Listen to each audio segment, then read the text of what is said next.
គេម្នាក់នោះគឺជាអ្នកណាសុភាពរៀបសារគេជាសង្សាររបស់អូនតើមែនទេមើលទៅគេនោះល្អជឿថាគេអាចស្មោះស្នេហ៍ថែបេះដូងដែលបងធ្លាប់ធ្វើឲ្យរបួសជួបនោះល្អហើយអូនហើយមិនត្រូវយំទេទឹកភ្នែកមាសមេទេឲ្យបងស្រក់ជួស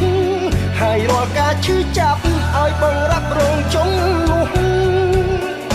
កុំយំព្រោះមនុស្សដែលធ្លាប់ធ្វើបាបអូនអីជួបមនុស្សល្អហើយសរសើរមិនត្រូវយំទេកុំធ្វើឲ្យគេខូចចិត្តដោយសារស្រីអូនត្រូវស្រឡាញ់